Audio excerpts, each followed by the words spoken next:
He was only 8 years old, dressed in second-hand clothes, polite, soft-spoken. He knocked on a stranger's door with nothing but a sealed envelope and a kind heart. But what happened next would break anyone. The man who opened that door, a rich, powerful executive, didn't see a child. He didn't ask questions. He saw black boys and spat venom, told him to piss off, threatened to call the cops, and slammed the door in his face. What he didn't know was that this boy was the son of his own company's CEO. The boy he had just humiliated was carrying the letter that promoted him. And when the boy told his father what happened, the silence was short, because the next steps weren't just personal. They were historic. This wasn't about revenge, it was about truth. And what followed would change not just a man's career, but his soul. Because when dignity stands face to face with hate, only one walks away stronger. The winter morning sun cast long shadows across the church parking lot as Marcus Reed watched his son, Elijah, carefully stack canned goods on the metal shelves. The 8-year-old's tongue poked out slightly in concentration as he made sure each label faced forward, just the way Mrs. Thompson from the food pantry had shown him. "Perfect alignment, son," Marcus said, smiling as he placed another box of donations on the floor. "You're getting really good at this." Elijah beamed but quickly caught himself. "Thanks, Dad, but it's just stacking cans. Anyone can do it." Marcus nodded approvingly at his son's humility. "That's right, and that's why we're here, to help however we can." An elderly veteran in a worn navy cap shuffled past, and Elijah immediately straightened up. "Good morning, sir," he called out cheerfully. The veteran's weathered face creased into a warm smile. "Well, good morning to you too, young man."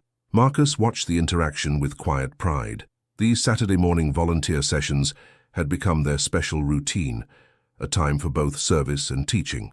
Elijah wore his usual volunteer clothes, a clean but clearly worn blue hoodie and scuffed sneakers that had seen better days. It wasn't that they couldn't afford better. In fact, Marcus's position as CEO meant they could afford the finest things, but that wasn't the point. "Remember what we always say about money?" Marcus asked as they moved to the next shelf. Elijah recited their family rule without hesitation. "Money never makes us better than anyone." "That's right. And why do we wear these clothes when we volunteer?"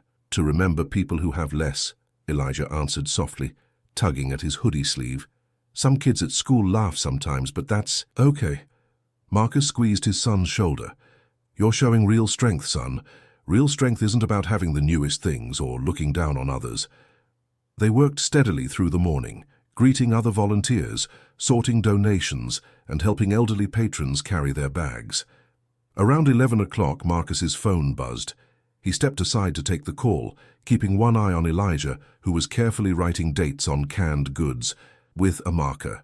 "Mr. Reed, this is Sandra from HR. I'm sorry to bother you on Saturday, but we have that promotion letter for Graham Caldwell that needs to be delivered today. The board meeting is Monday morning, and we need his signed acceptance before then." Marcus knew Graham Caldwell, a capable executive who lived in the upscale neighborhood just a few blocks from the church. "I understand. I can handle that." After ending the call, Marcus watched Elijah for a moment, an idea forming. This could be another teaching opportunity. He pulled the sealed envelope from his briefcase and called his son over. "Elijah, I have a special task for you. This is an important letter that needs to be delivered to one of my employees. He lives nearby. Would you like to help?" Elijah's eyes lit up. "Yes, sir." Marcus knelt to his son's eye level. "Let's practice what you'll say." They rehearsed the simple greeting several times until Elijah had it perfect. "Good morning, sir. I have an important letter for Mr. Caldwell from Reed Industries. Remember," Marcus added, "if anyone is ever unkind to you, you just leave right away. No arguing, no trying to prove anything. Just turn around and come back to me, understand?" "Yes, Dad." They said goodbye to Mrs. Thompson and drove the short distance to Caldwell's neighborhood. Marcus parked where he could see the sprawling 2-story house with its manicured lawn. He handed Elijah the small emergency phone they used for these situations, tucking it into the boy's pocket. "I'll be watching from right here," Marcus assured him. "You've got this." Elijah nodded, clutching the envelope in both hands. Marcus watched his son walk up the long driveway, his small figure straight and purposeful. At the front door, Elijah paused, took a deep breath, and reached for the doorbell. The chime echoed inside the house. Marcus folded his hands in his lap, waiting and watching, his heart full of pride at his son's courage and composure. No matter what happened next, Elijah was already showing the kind of character that mattered most. Graham Caldwell tugged open his heavy oak door, expecting a delivery person or perhaps one of his neighbors. Instead, he found himself looking down at a small black boy in a faded blue hoodie and worn sneakers. The child's posture was straight, his expression earnest, but Graham's face immediately hardened into sharp angles. "What do you want?" he demanded, not bothering to mask his suspicion. "This is private property." "Good morning, sir," Elijah said clearly, holding out the envelope with both hands. "I have a message from my father, Marcus Reed." "Listen here," Graham cut him off, his voice turning cold and brittle. "I don't know what game you're playing, but this is not that kind of neighborhood. We don't have solicitors or beggars here." Elijah stood his ground, though his fingers tightened slightly on the envelope. "Sir, I'm just here to deliver—" "Marcus Reed?" Graham let out a harsh laugh. "You expect me to believe that? Get off my property before I call the police. This isn't a safe area for you to be wandering around in." The threat hung in the air between them. Elijah's chin trembled for just a moment before he steadied it. Next door, Evelyn Harper set down her watering can with a soft clank. She'd been tending to her porch flowers when she heard Graham's raised voice. Now she watched the scene unfold with growing concern, her weathered hands gripping the porch railing. "I'm telling the truth, sir," Elijah said quietly. "The envelope." Graham's face twisted. He stepped forward, making Elijah take a small step back. "I said get lost." The door slammed with enough force to rattle the brass knocker. Evelyn didn't hesitate. She moved down her porch steps with careful quickness, her sensible shoes clicking against the concrete. "Young man," she called softly, "are you all right?" Elijah turned toward her voice. His eyes were dry, but his small hands shook as they clutched the envelope. "Yes, ma'am, I'm okay. Would you like me to walk with you back to the street?" She kept her tone gentle, noting how the boy's shoulders were drawn up tight. "No, thank you, ma'am." Elijah's voice was steady, even though his fingers trembled. "My father is waiting for me." Evelyn watched him walk down the long driveway, his back straight despite everything. Her heart ached at his determined dignity. Later that evening, in the warm yellow light of the Reed family kitchen, Elijah sat at the table while Marcus listened. The boy recounted everything in careful detail, his voice growing quieter as he described Graham's anger and threats. And then he slammed the door. Elijah finished. "I'm sorry I couldn't deliver the envelope, Dad." Marcus moved from his chair and knelt beside his son, wrapping him in a firm hug. "You have nothing to be sorry for," he said, his voice thick with emotion. "You did exactly right. You stayed. Respectful, you told the truth, and you walked away when someone was being cruel. I'm proud of you." Elijah buried his face in his father's shoulder for a long moment. When they separated, Marcus's expression had changed. His usual warmth was replaced by something harder, like steel beneath velvet. He picked up the envelope from the table and broke the seal, confirming what he already knew: Graham Caldwell's senior promotion paperwork, complete, with a significant raise and expanded responsibilities. Marcus's fingers moved swiftly over his phone screen, typing out 2 emails. The first placed the promotion on immediate hold. The second scheduled a mandatory meeting for Monday morning. Across town, in his perfectly decorated study, Graham Caldwell was settling in with an evening scotch when his phone buzzed. He opened the calendar invite, and the color drained from his face as he read, "Subject, mandatory meeting with CEO Marcus Reed. Status, promotion, paused, pending review." The crystal tumbler trembled slightly in his hand as the full weight of his afternoon's actions began to sink in. Sunday afternoon, sunlight streamed through Graham Caldwell's pristine windows, casting long shadows across his expensive hardwood floors. He paced back and forth, his leather shoes clicking against the wood, while his mind raced to justify yesterday's actions. "I was protecting my property," he muttered, straightening a perfectly aligned cushion on his leather sofa. Anyone would have done the same, but try as he might, he couldn't shake the memory of the boy's voice, steady, respectful, nothing like the threat he'd imagined. Those eyes looking up at him without fear, just patience. Caldwell's hand trembled slightly as he picked up his tablet. He needed to get ahead of this. Opening his email, he began composing a message to the Homeowners Association board. "Dear board members, I'm writing to report a concerning incident at my residence yesterday. As my doorbell camera footage shows, an unauthorized individual attempted to gain access to my property. His fingers hesitated over the keyboard. Something about typing those words made his stomach twist, but he pushed through it. He attached the video clip and continued. I strongly suggest implementing stricter standards for neighborhood access. This is a matter of community safety. After hitting send, he spent hours at his desk, surrounded by spreadsheets and performance reports. He carefully crafted talking points for tomorrow's meeting, convinced that Marcus Reed would care more about quarterly numbers than some misunderstanding. I've increased department efficiency by 35%, he went on, practiced aloud to his empty house. The Thompson account alone. Night fell, but sleep proved elusive. He tossed and turned in his king-sized bed, rehearsing arguments and justifications until dawn painted his ceiling pink. Monday morning arrived with cruel clarity.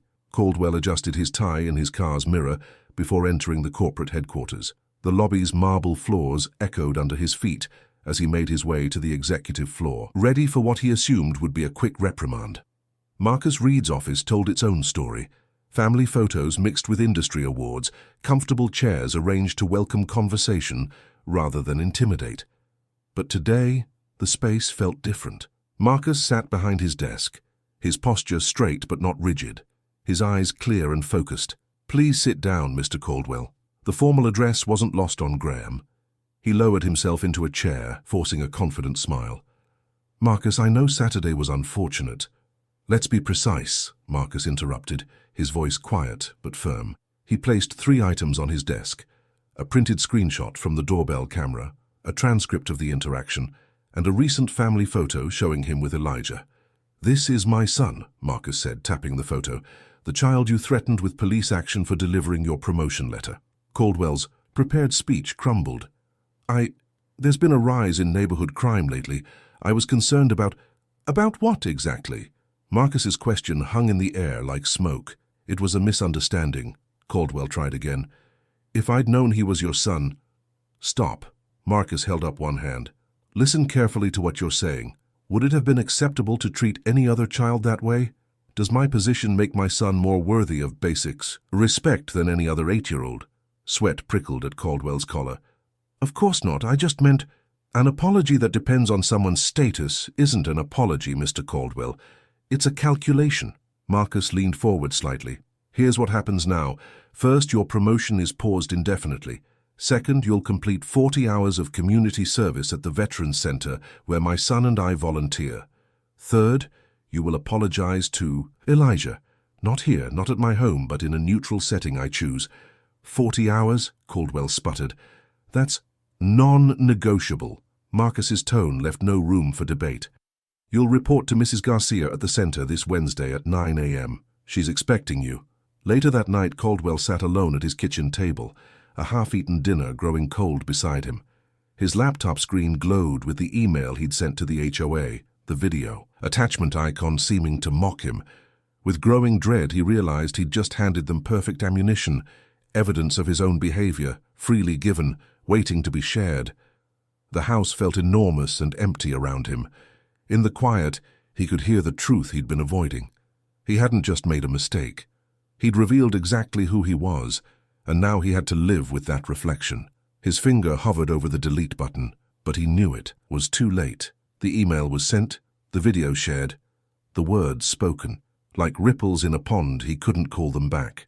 Graham Caldwell adjusted his silk tie for the 5th time, staring at his reflection in his marble bathroom.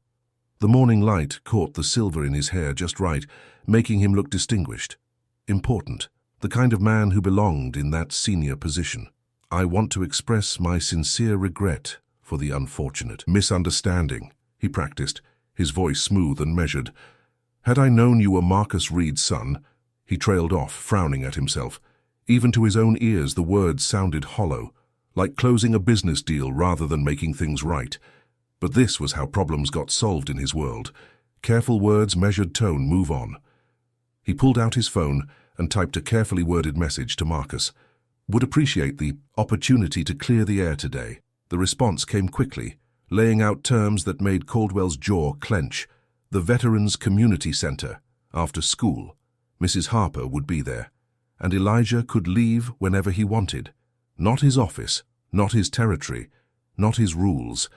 The community center looked shabby up close, clean but worn, with mismatched chairs and donated furniture. Caldwell's Italian leather shoes clicked against the linoleum. As he walked in, his suit out of place among the practical furniture and motivational posters, Marcus sat straight-backed in a metal folding chair, his presence filling the small room. Mrs. Harper perched nearby, her keen eyes missing nothing. And there was Elijah, small but composed in his worn hoodie, hands folded in his lap. Caldwell cleared his throat. "I appreciate you making time for this discussion," he began, as if opening a board meeting. "I want to address what happened Saturday. I didn't know who you were. Would you have been kind if I was nobody?" Elijah's quiet question cut through the rehearsed speech like a knife. The boy's dark eyes held steady, not accusing, just waiting. Caldwell's mouth opened and closed, the practiced words scattered like leaves in wind. "Well, you have to understand," he stumbled. "There have been incidents in the neighborhood. Break-ins. Solicitors. When you see someone unexpected, that's enough." Marcus's voice was quiet but final. He stood, and though Caldwell was taller, he felt small under that steady gaze. "The first step in making things right is telling the truth, to yourself most of all. You're not there yet." Marcus pulled a folded paper from his pocket. "This is your volunteer schedule, starting tomorrow morning at 7. We need help in the pantry sorting, donations. Wear clothes you can work in." Caldwell took the paper automatically, his face hot with a mix of shame and anger. This wasn't how things were supposed to go. He was Graham Caldwell. He fixed problems with meetings and memos and carefully worded emails, not by sorting cans. "I have commitments," he started to say. "My calendar has been cleared," Marcus finished. "HR has been notified. This is your priority now." Caldwell turned to leave, his mind already spinning excuses. Marcus was being unreasonable, asking too much, letting personal feelings affect business decisions. But as he reached the door, he caught sight of Elijah slipping past him. The boy's shoulders were straight, his head high, but something in that small figure, dignity in the face of unkindness, made Caldwell's chest tight. Back home that evening, he sat in his perfect kitchen, staring at the volunteer schedule. 7 a.m. Manual labor. No shortcuts, no talking his way out. The paper crinkled in his grip as reality sank in. There was no easy path through this. No quick fix. No business-as-usual solution. For the first time in decades, Graham Caldwell would have to earn his way forward, not with words but with humility. He smoothed the schedule flat again, each time slot a reminder that he couldn't charm or negotiate his way past this moment. Tomorrow would come, bright and early, and all his status and wealth wouldn't change what needed to be done. Graham Caldwell pulled into the community center's cracked parking lot at exactly 7 o'clock Wednesday morning. His Mercedes looked out of place next to the weathered pickup trucks and modest sedans.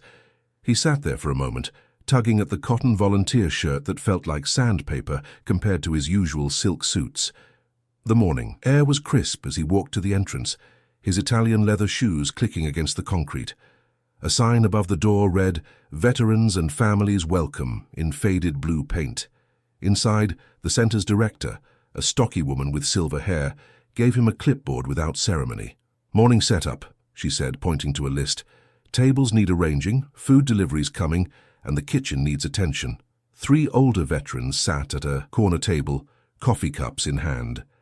They watched him with quiet faces that had seen too much to be impressed by fancy cars or corner offices. One of them, his hair grey and his posture military straight, stood up.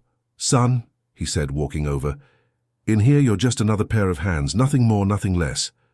Caldwell nodded stiffly and got to work. The folding tables were heavier than they looked. His back ached as he lined them up in neat rows. The food crates made his arms burn.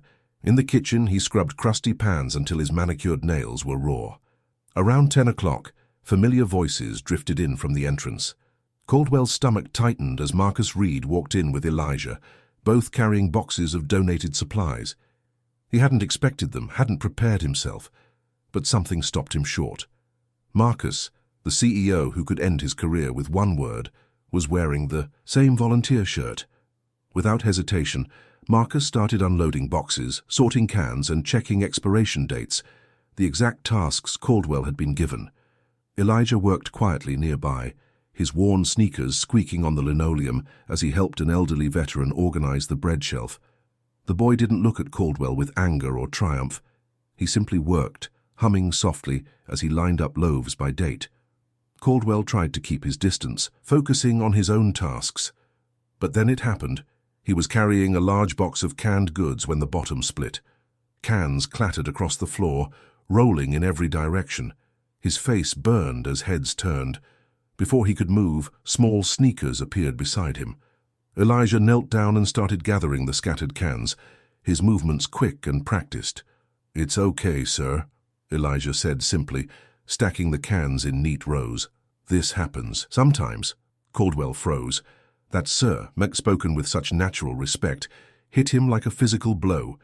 He remembered his own harsh words at the door, the assumption of trouble just because of worn clothes and brown skin. But here was this child, showing him courtesy he hadn't earned, and kindness he didn't deserve. Together they collected the cans in silence. When they finished, Elijah gave him a small nod and went back to his tasks, leaving Caldwell kneeling on the floor with more than just scattered cans to put back together. As his shift ended, Caldwell lingered by the exit. The sound of laughter drew his attention. Elijah sat with two veterans at a corner table, giggling as one of them showed him a card trick. The boy's joy was open and real, his smile lighting up the room. Watching him, Caldwell felt something crack inside his chest. Every assumption he'd made at his door, about trouble, about belonging, about worth, lay in shambles at his feet. He hadn't just been wrong. He'd been cruel to a child who now showed him more grace than he deserved. His expensive shoes felt heavy as he walked to his car, the morning's simple lesson weighing more than all his years of corporate success. The storage room was dim and musty, with metal shelves stretching from floor to ceiling. Cardboard boxes lined each row, filled with donated items waiting to be sorted. Graham Caldwell stood in the doorway, his volunteer shirt already damp with sweat from the morning's work. The room felt smaller than it was, packed tight with years of accumulated goods. "Need some help organizing?" Elijah's voice came from behind him, making Caldwell startle slightly. The boy stood there with a clipboard, wearing that same worn hoodie from Saturday. But now, in this different light, Caldwell noticed things he hadn't before. How carefully the jacket had been mended, the clean lines where someone had sewn up a small tear. "Sure," Caldwell said, his voice rougher than he meant it to be. "If you want." They worked in silence at first, Elijah checking inventory while Caldwell moved boxes. The quiet was broken only by the scratch of Elijah's pencil and the shuffle of cardboard across metal shelves. "My dad says we wear these clothes on purpose," Elijah said suddenly, tugging at his hoodie sleeve. "Even though we could buy new ones." Caldwell paused, a box of winter gloves in his hands. "Why's that?" "To remember," Elijah said, looking down at his scuffed sneakers. "Some people can't choose what they wear. Dad says we shouldn't forget them." The box felt heavier in Caldwell's hands. He set it down carefully, remembering how quickly he judged those same clothes on his doorstep. "When you—" Elijah's voice got smaller. "When you yelled at me on Saturday, it made me feel like I didn't belong anywhere, like being me was wrong." Caldwell tried to laugh it off, an old habit kicking in. "Oh, come on, I wasn't that—" But his voice cracked, the fake lightness falling apart. He sat down on an empty crate, dust puffing up around him. "You know what's really wrong? When I was growing up, my father would say terrible things at dinner about people who looked different from us, and I just let it happen, never said a word against it." "Like wearing hand-me-downs," Elijah said thoughtfully, "but with mean thoughts instead of clothes." "Yeah," Caldwell whispered, "like that." "My dad says habits can change," Elijah offered, his voice steady and clear in the dim room. Caldwell looked at this 8-year-old boy, who somehow had more wisdom than he'd found in 60 years. The truth he'd been running from all week finally broke through. "I'm sorry I scared you," he said simply. No excuses, no asking to be forgiven, just the truth, hanging in the dusty air between them. Elijah nodded slowly. The hurt was still there in his eyes, but something else too, maybe the beginning of understanding. That evening, Caldwell's footsteps echoed through his empty house. Everything gleamed with expensive perfection, but it felt hollow now. He found himself pulling open an old drawer in his study, one he usually kept shut. There, under some papers, was a silver frame. His daughter Sierra smiled out from the photo, much younger, back when she still visited. A folded note was tucked into the corner of the frame. He'd read it 100 times, but tonight the words hit differently. "Dad, I miss who you used to be." He touched the glass, seeing his reflection laid over Sierra's smile. The storage room's dust still clung to his clothes, and somewhere in that he felt the weight of every chance he'd wasted to be better. The sunset painted long shadows across Graham Caldwell's manicured lawn when the doorbell rang. He opened the door to find Mrs. Evelyn Harper standing there, her silver hair neat in its usual bun, holding a covered casserole dish. "Evening, Graham," she said, her voice warm but firm. "I thought you might need some dinner and a talk." Caldwell hesitated, then stepped back to let her in. His house was spotless but felt empty, like a museum after hours. Mrs. Harper walked straight to his kitchen and set the dish on the counter. "I saw what happened on your porch that day," she said, turning to face him. "That little boy showed more grace than most grown folks I know." Caldwell's jaw tightened. "I've already discussed this with Marcus. Reed." "I'm not asking what you discussed," Mrs. Harper cut in gently. "I'm asking you something different. Are you sorry you were caught, or sorry you did it?" The question landed like a stone in still water. Caldwell moved to his usual defensive stance, but something in Mrs. Harper's steady gaze made the words die in his throat. He sank into a kitchen chair, suddenly tired. "Both, if I'm honest. And that's the first honest thing I've said about it." Mrs. Harper nodded and sat across from him. The kitchen felt too big, too quiet. "Margaret's been gone 6 years now," he said softly, naming his late wife for the first time in months. "The silence in this house, it gets in your bones, makes you hard, mean even." "Grief isn't an excuse for cruelty," Mrs. Harper said, but her voice held understanding. "No, it's not." Caldwell's eyes drifted to a photo on the wall. His daughter Sierra, her smile bright and young. "My daughter. She saw who I was becoming. Tried to tell me I wouldn't listen. When did she stop visiting? 2 years ago. Said she couldn't watch me turn into someone she didn't recognize anymore." His laugh was hollow. "Guess it took hurting a child to see what she meant." Mrs. Harper was quiet for a moment, her hands folded on the table. "You know, Graham, faith isn't just what we say on Sundays. It's what we do on Mondays. It's service, honesty, and the hard work of repair. I tried apologizing. No, you tried protecting your pride." Her words were gentle but unflinching. "There's a difference." Caldwell stared at his hands, remembering how small Elijah's shoulders had looked in that storage room. "So what now?" "Well, for starters, we're having a potluck fundraiser at the church tomorrow night for the Veterans Program." Mrs. Harper stood and began serving the casserole onto 2 plates. "The community will be there. They'll be watching to see if your changes stick. Not your words, your actions." The food smelled like comfort, like Sunday afternoons from his childhood. "I'd like to come," he said slowly. "But first, I need to try again with Elijah, the right way this time." "On his terms," Mrs. Harper reminded him, sliding a plate in front of him. "On his terms," Caldwell agreed. They ate in companionable quiet as night settled outside. After Mrs. Harper left, Caldwell sat at his kitchen table with a blank piece of paper. The words came slowly at first, then steady and clear. No excuses, no pride, just truth. When he finished the letter, he opened his laptop and composed a short email to Marcus. "I would like to meet with Elijah one more time, at whatever time and place he feels comfortable. I have something I need to say properly." He hit send, then carefully folded the handwritten apology and put it in an envelope. Tomorrow would be about actions, not words. Tonight was about finally telling the truth. The community center's meeting room felt different in the soft afternoon light. Gone were the morning's bustling activities, replaced by a quiet that seemed to hold its breath. Marcus kept his hand on Elijah's shoulder as they walked in, their footsteps echoing on the worn linoleum floor. "Remember what I said," Marcus spoke softly to his son. "You can leave whenever you want. No questions asked." Elijah nodded, his small fingers fidgeting with the zipper of his well-worn hoodie. Mrs. Harper was already there, settled in a sturdy metal chair near the window. Her presence filled the room with a steady warmth, like a lighthouse in uncertain waters. Graham Caldwell arrived 15 minutes early, something he hadn't done since his first job interview decades ago. He left his usual tailored suit at home, wearing instead a simple button-down shirt and khakis. His shoes, though still polished, seemed less important now. "May I speak with Elijah?" Caldwell asked, his voice stripped of its usual authority. When Marcus nodded, Caldwell did something that made Mrs. Harper's eyebrows lift. He lowered himself to one knee, putting himself at eye level with the boy. The fluorescent lights hummed overhead as Caldwell took a deep breath.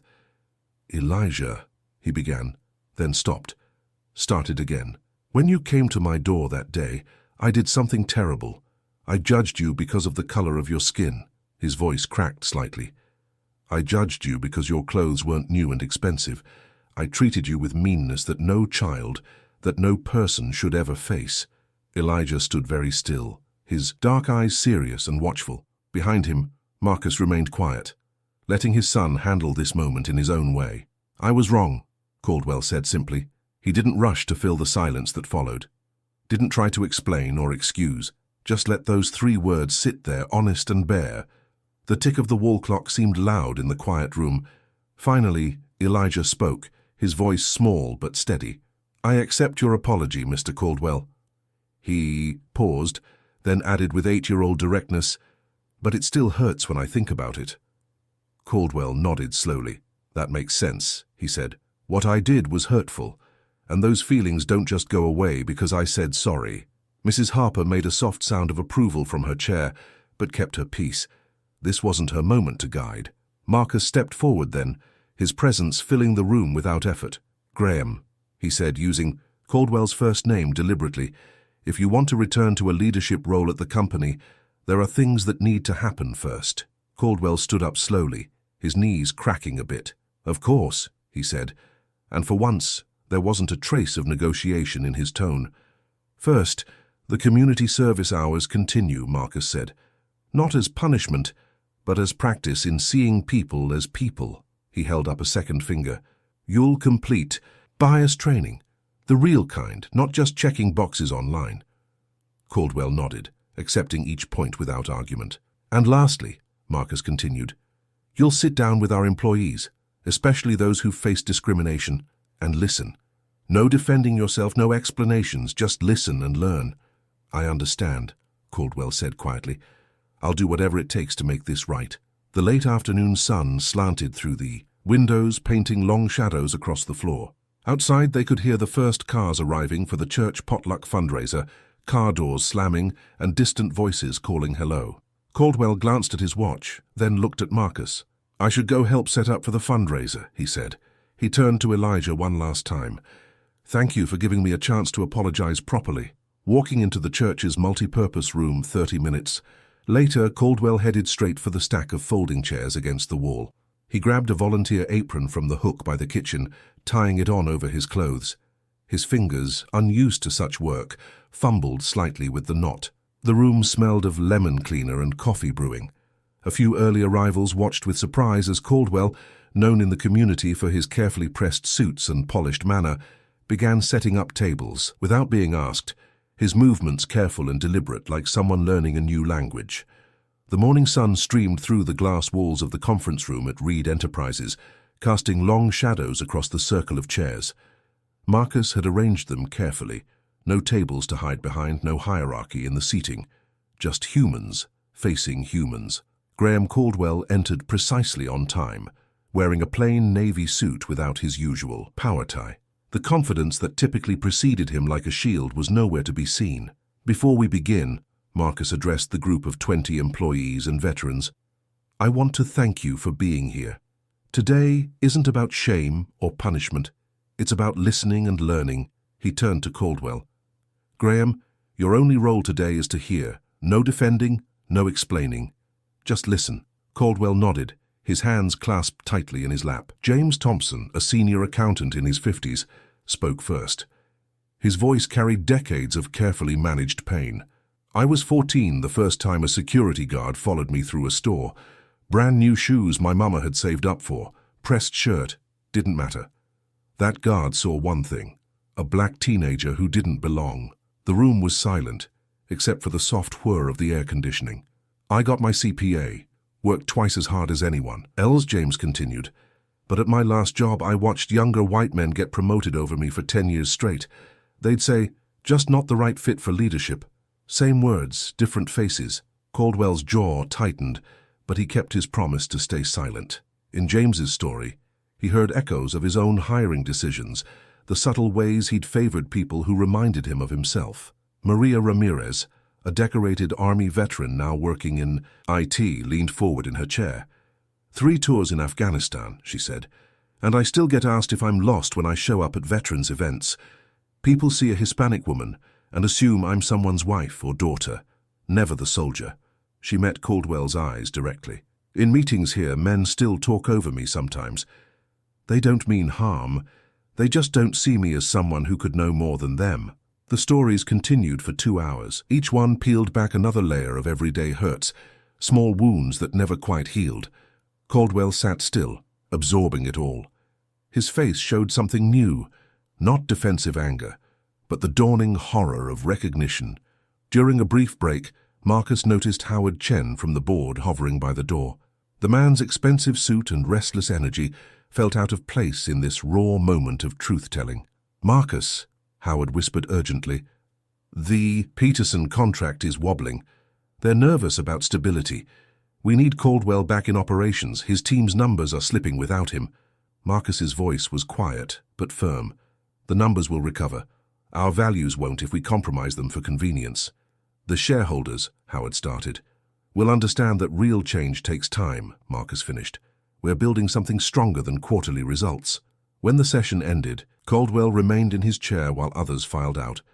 The weight of everything he'd heard seemed to press him into the seat. Finally, he stood and gathered his things without his usual brisk efficiency. Sarah from HR approached with a folder. "Here's your schedule for the bias training series," she said. "And the community hiring initiative starts next week. We'd like you to help develop pathways for veterans and underserved populations." Caldwell took the folder without comment. The man who always had an answer, a justification, a clever response, that man was nowhere to be seen. The evening found him in his car in the office parking garage, staring at his phone. Sierra's number glowed on the screen, a number he hadn't dialed in too long. His thumb hovered over the call button, then pressed. It went to voicemail, as he'd known it would. "Sierra," he said, his voice rough with emotion. "It's Dad. I did something shameful to a child, something that would have broken your heart if you'd seen it." He paused, swallowing hard. "I'm trying to change. Not just say the right things, but really change. I don't expect you to trust that. You've heard promises before, but I needed you to know." He ended the call and sat in the growing darkness, surrounded by empty parking spaces and the echo of stories he could never unhear. In his mind, he kept seeing James Thompson's face as he described that security guard from decades ago. He thought of Maria Ramirez, fighting for her country only to fight for basic respect at home. He thought of Elijah on his doorstep, holding that envelope with such dignity while Caldwell had shown none. The truth settled around him like evening shadows. He hadn't just hurt a child that day. He'd been part of a much larger hurt, one that rippled through lives and generations, the kind of hurt his own daughter had seen in him and finally had to walk away from. The morning sun cast long shadows across the church parking lot as volunteers set up folding tables and arranged bright checkered tablecloths. Steam rose from large coffee urns, and the sweet smell of baked goods filled the air as neighbors arrived carrying covered dishes and warm pies. Graham Caldwell pulled into the lot early, wearing khakis and a plain button-down shirt instead of his usual tailored suit. Without fanfare, he walked straight to the outdoor grilling station and picked up an apron. The veterans running the grill exchanged glances, but handed him the spatula when he offered to help. Near the entrance, Mrs. Harper and Elijah set up a donation table with handwritten signs and decorated collection jars. Elijah moved with quiet purpose, arranging everything just so, and kept a stack of napkins close by. "Some folks might need extra," he explained to Mrs. Harper, who smiled warmly at his thoughtfulness. The morning crowd grew steady. Caldwell worked the serving line, carefully filling plates and looking each person in the eye as he asked, "What can I get for you?" No one introduced him as an executive or mentioned his position. He was just another pair of hands, exactly as that gray-haired veteran had said. Just before noon, a slim woman in her 30s stood at the entrance, her hand tight on her purse strap. Sierra Caldwell hadn't planned to come. She was only in town to visit her mother's grave, but whispers online about her father had drawn her here. She stared at the serving line, where Graham Caldwell was carefully handing a loaded plate to a black grandmother, his manner gentle and respectful. Sierra's breath caught. The man wearing a food service apron looked nothing like the father she'd stopped visiting years ago. Caldwell spotted her, and his whole body tensed, ready to rush over.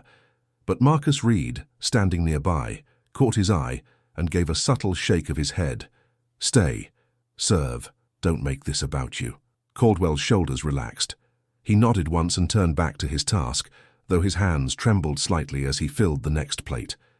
Sierra drifted toward the donation table, where Elijah was carefully counting change for a veteran's grandchild who wanted to make a small contribution. "There," Elijah said, helping the little girl drop her coins in the jar. "Every penny helps someone." Sierra watched him, struck by his composed manner. "You're very good at this," she said. Elijah looked up at her with clear eyes. "Thank you, ma'am. My dad says helping people isn't just about what we give. It's about how we make them feel." "Your dad sounds wise," Sierra said softly. "He is." Elijah paused, seeming to choose his words carefully. "He also says people can learn new things, but they have to do the work themselves. Nobody else can do it for them." Sierra's gaze drifted back to her father, who was now helping an elderly man carry his plate to a table. Something tight in her chest loosened slightly, though years of hurt didn't vanish.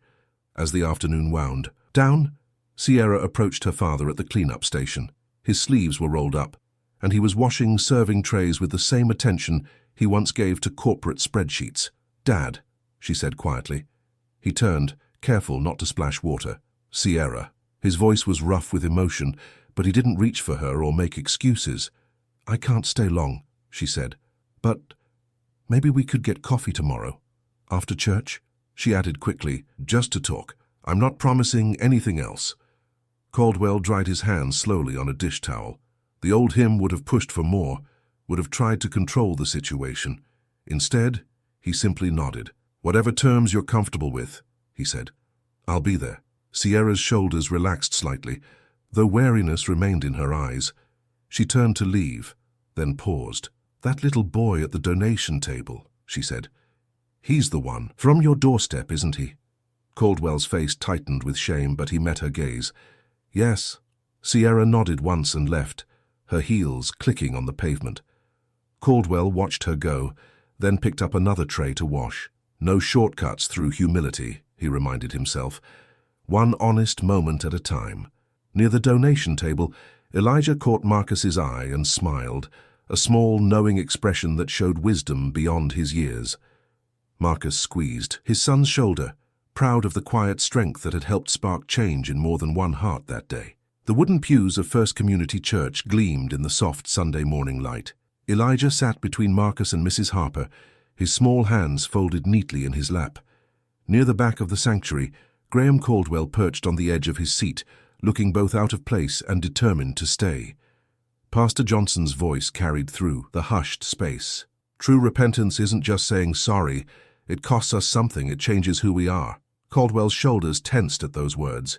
He'd been coming to the early service for 3 weeks now, always slipping in just as it started and leaving before the final hymn ended. But today he stayed in his seat, even as familiar faces turned to steal glances at him. After the service, the Reed family drove straight to company headquarters. The modern glass building stood quiet on a Sunday, except for the small film crew setting up in the main conference room. Marcus adjusted his tie, reviewing his notes one last time. "You okay with being here for this, son?" he asked Elijah. Elijah nodded. "Yes, sir. I want to see it finished right." The company livestream began precisely at 2 o'clock. Marcus stood at the podium, his voice steady as he addressed employees watching from home. "After careful consideration and demonstrated change, Mr. Caldwell's promotion will be reinstated, with conditions." Marcus outlined the requirements: mandatory bias training, continued community service hours, and quarterly reviews of his conduct. "Leadership is not a right, it's a responsibility we must earn every day." Caldwell sat off camera, hands clasped tightly. When asked to speak, He kept it simple. I accept these terms with humility and gratitude. The chat feed filled with supportive messages. A few employees even shared personal stories of growth and second chances. Elijah felt a small warmth in his chest, like maybe something good really could grow from that awful day on the porch. But at 7:38 that evening, everything changed. Marcus's phone buzzed with an urgent text from the PR director. The doorbell video had surfaced online, uploaded by an anonymous account. Within hours, it had thousands of views and shares. The footage was worse than anyone remembered. The camera caught every second of Caldwell's contempt, every cruel word thrown at an 8-year-old child. Social media exploded with outrage. Local news stations began calling for statements. By 9 o'clock, 3 major clients had emailed threats to pull their contracts. The board chairman left a terse voicemail. "Marcus, we need to contain this now." Elijah lay in bed, unable to sleep, listening to the muffled sound of his father's voice through the wall. Marcus was on his 4th emergency call of the night, his tone growing more strained with each one. "The promotion announcement's timing was unfortunate, yes," Marcus was saying, "but I stand by our decision to—" He paused, listening. "With all due respect, sir, firing him now would send the wrong message about redemption." Another pause. Elijah could picture his father pinching the bridge of his nose, the way he did when holding back frustration. "I understand the stock implications, but this company's values aren't just for easy times." In his own office across town, Caldwell paced in circles, watching his email flood with angry messages. His hands shook as old instincts screamed at him to defend himself, to shift blame, to protect his position at any cost. He drafted and deleted 3 resignation emails. Just before midnight, Elijah heard his father's footsteps in the hallway, then the soft creak of knees meeting carpet. Through the thin wall came the whispered words of prayer. "Lord, protect my son from this storm. Give me wisdom to lead with both justice and mercy. And please, grant us all some peace tonight."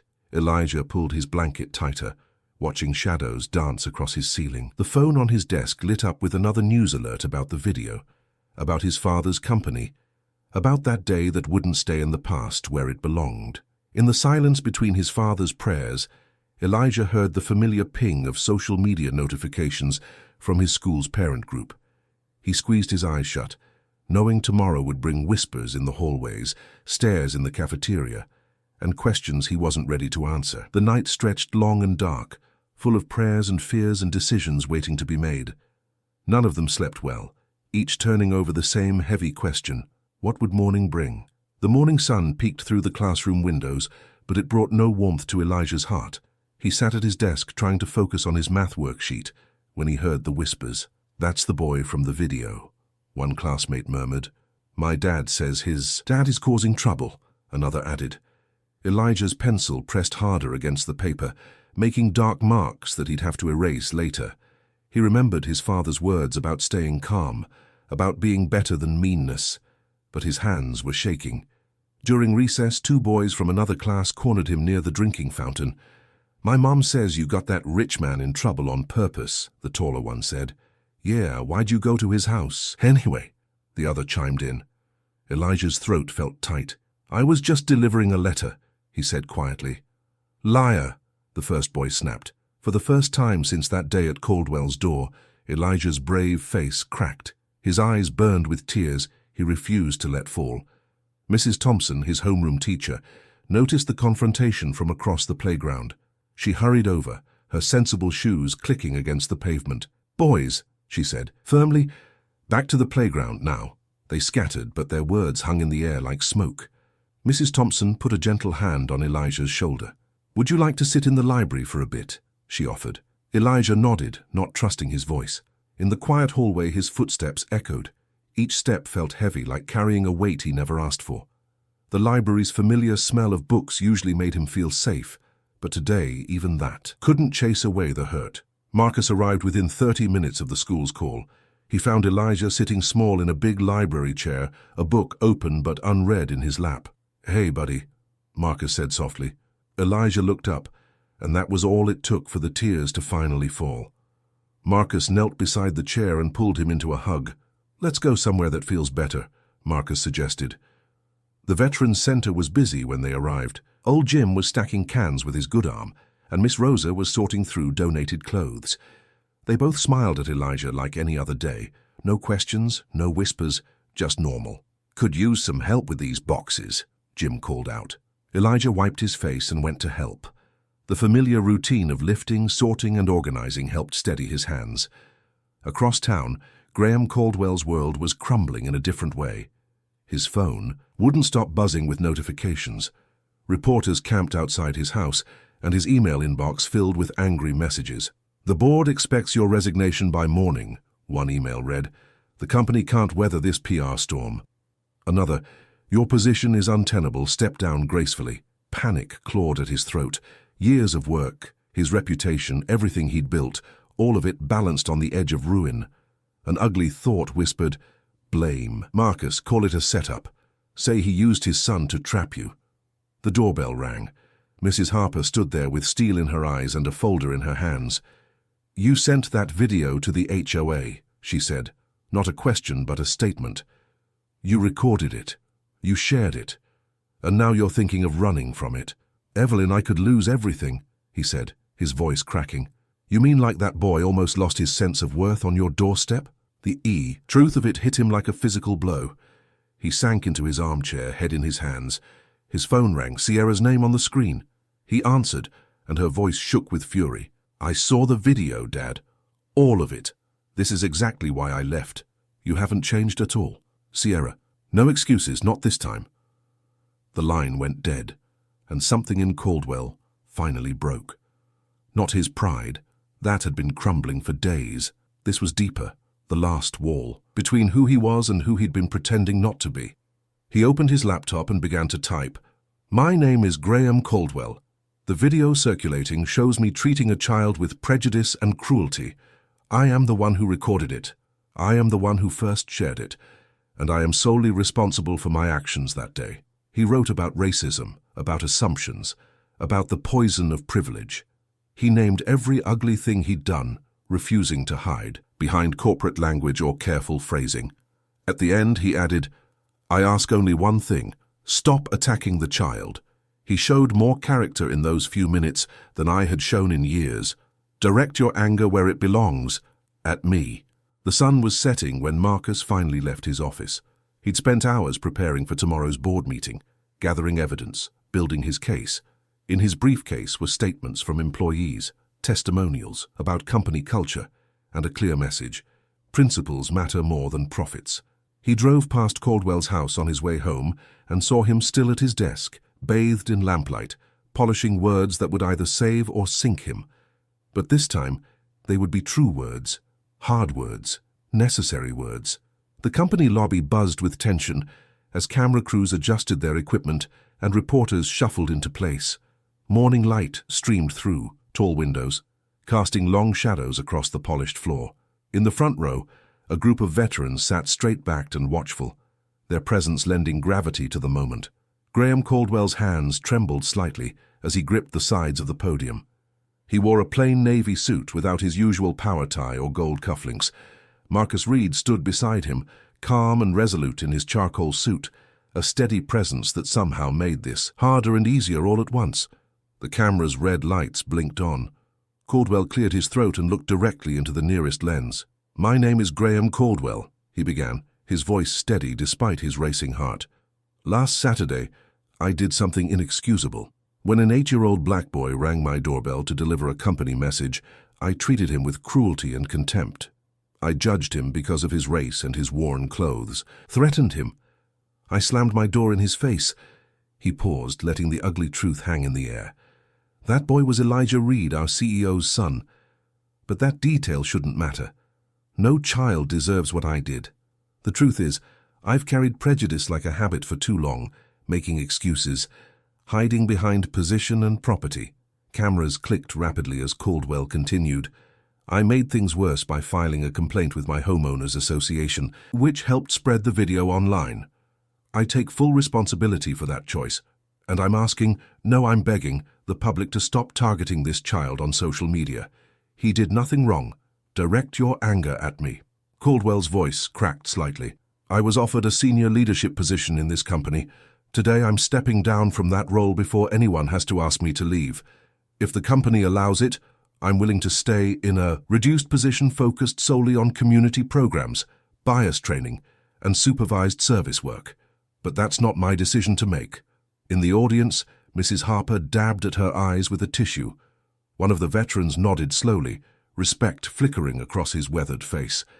Marcus stepped forward then, his presence commanding immediate attention.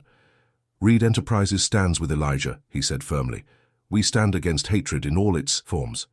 Leadership in this company will be measured by character, not convenience. We will take appropriate action and make any necessary changes to ensure our values are reflected in our choices."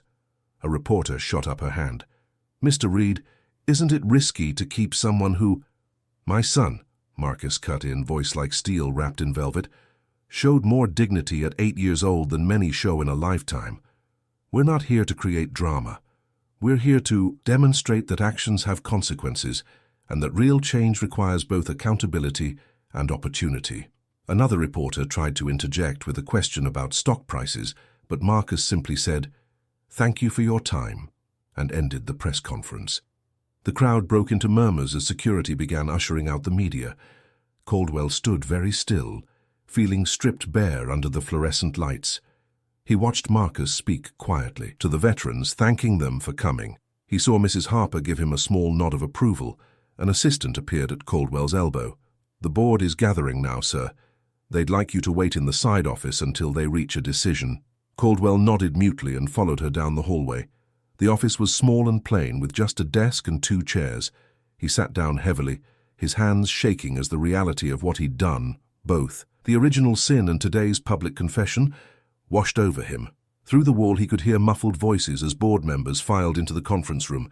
Soon they would vote on his future. For the first time in his career, Caldwell didn't try to guess the outcome or plan his next move. He simply sat, hands clasped in his lap, ready to accept whatever consequence came. A small wall clock ticked loudly in the silence. Outside the window, the late morning sun climbed higher, marking time as Caldwell waited for judgment. The boardroom felt heavy with expectation as 12 members sat around the polished oak table. Papers rustled, coffee cups clinked against saucers. Marcus stood at the head of the table, his presence calm but unmovable. "We have 3 paths before us," Marcus said, spreading documents across the table. "Fire him to appease public pressure, ignore everything and hope it fades. Or choose the harder road, real accountability with real change." He laid out the evidence methodically. Timesheets from the Veterans Center showed Caldwell arriving early, staying late. Photos captured him serving meals, stacking boxes, and talking with elderly veterans. Written testimonials from staff described a man learning to listen instead of defend. "This isn't about protecting Graham Caldwell," Marcus continued. "It's about showing our community that change is possible when people do the work." Board member Janet Wilson tapped her pen against her notepad. "The contracts, Marcus. 3 major clients have expressed concerns." "Then let them see us stand by our values," Marcus replied. "Quick firings make headlines fade. Real change makes headlines matter." The vote took nearly an hour. Questions flew back and forth about liability, training costs, and supervision requirements. Finally, 12 hands raised in sequence. The decision was unanimous. Caldwell would step down from the senior position but remain employed in a reduced role focused on community programs. His salary would drop. His office would move. Every decision would require oversight. Marcus added one more requirement. The new scholarship and hiring program will carry the community's name, not his. This isn't about redemption, through donation. When they called Caldwell in, he entered without his usual confidence. His shoulders were curved, his tie slightly crooked. Marcus delivered the news in clear terms, and Caldwell nodded. "Thank you," he said quietly. "I know this is more than I deserve." "It's not about deserving," Marcus replied. "It's about doing the work." Later that afternoon, Caldwell sat in a corner booth at May's coffee shop, hands wrapped around a cooling mug. The bell above the door chimed, and Sierra walked in. Her steps were hesitant, but she sat down across from him. "I can't promise anything," she said immediately. Caldwell nodded. "I know. That boy," Sierra's voice caught. "He could have been any child. He was just trying to do something kind." "I was wrong," Caldwell said simply. No excuses followed, no justifications rushed to fill the silence. Sierra studied his face. The man I knew would have blamed everyone else. I'm trying to be someone different. They talked for 45 minutes. Sierra mentioned an art show next month. Maybe, she said, she could send him the details. It wasn't forgiveness, but it was a small door left open. That evening, Marcus sat on the edge of Elijah's bed. Star Wars sheets were pulled up to the boy's chin, and his worn, stuffed bear tucked safely under one arm. The company made their choice. Today, Marcus explained gently, Mr. Caldwell will stay, but in a different job, one where he has to keep showing he's learning. Elijah was quiet for a moment. Will he still help at the Veterans Center? Yes, that's part of his new job now. Good, Elijah said softly. Some of the older veterans like him better now. They say he listens more. Marcus smoothed Elijah's blanket. How are you feeling about everything? Better, Elijah said. Not perfect, but better. Marcus kissed his son's forehead, and for the first time in days Elijah fell asleep quickly. His breathing was deep and peaceful, like someone who finally felt the world tilting back toward right. The morning sun streamed through the Veterans Center's windows, warming the freshly painted walls, where new photographs hung in neat rows. Each image told a story. Elderly veterans sharing coffee with young volunteers, families receiving boxes of groceries, and people of all backgrounds working side by side at folding tables and food lines. Elijah Reed pushed open the heavy door with his shoulder, balancing a cardboard box filled with gently used children's books. His worn blue hoodie and scuffed sneakers were as familiar as his quiet smile. He'd chosen these clothes himself this morning, not because he had to, but because the lesson had become part of who he was. Need help with that, young man? Asked Mr. Thompson, one of the regular veterans who always saved Elijah a juice box during breakfast service. I got it, sir. Thank you, Elijah replied, carefully setting the box on a donation table. He arranged the books so their covers showed, making sure each one was clean and inviting for another child to discover. Marcus Reed moved through the growing crowd with practiced ease, stopping to shake hands with elderly volunteers and checking in with staff members. His presence carried the same steady authority it always had, but there was something lighter in his step now. The weight of worry for his son had lifted as the community had come together. Graham Caldwell arrived before most guests, wearing khakis and a plain button-down shirt instead of his once signature tailored suits. Without fanfare or attention-seeking, he unfolded metal chairs and arranged them in neat rows. His movements were different now, humble, purposeful, aware of the space he took up in the world. Mrs. Harper watched from her usual spot near the coffee station, nodding with quiet approval. She'd seen the man change, one small action at a time, from someone who slammed doors to someone who held them open. The center's director, Ms. Martinez, stepped up to the podium as the room filled with familiar faces from the neighborhood. Today marks the official launch of our new scholarship and veterans employment pipeline, she announced, her voice warm and clear. These programs belong to all of us, to every person who volunteers, donates, or shares their story. She introduced Jerome Williams, a young veteran who would be the first hire through the new program, and Sarah Chen, a local student who'd received the inaugural scholarship. The applause that followed wasn't for corporate publicity or political points. It was the sound of a community celebrating its own strength. Near the back of the room, Sierra Caldwell stood with her arms crossed, not hostile but protective. She'd come straight from the airport, her weekend bag still in her car. When her father glanced her way, she gave him a small, measured nod. It wasn't forgiveness yet, but it was acknowledgement, recognition that the man who'd slammed his door on a child was trying to become someone different. Caldwell didn't rush to her or try to turn the moment into something bigger. He simply returned the nod and went back to his task, respecting the boundaries she'd set. Some healing needed time and space to grow. As the event wound down and people began to gather their coats, Caldwell approached where Marcus and Elijah stood by the donation table. He maintained a respectful distance, another lesson learned through months of listening and changing. "Mr. Reed," he said, his voice carrying none of its old corporate polish, just simple sincerity.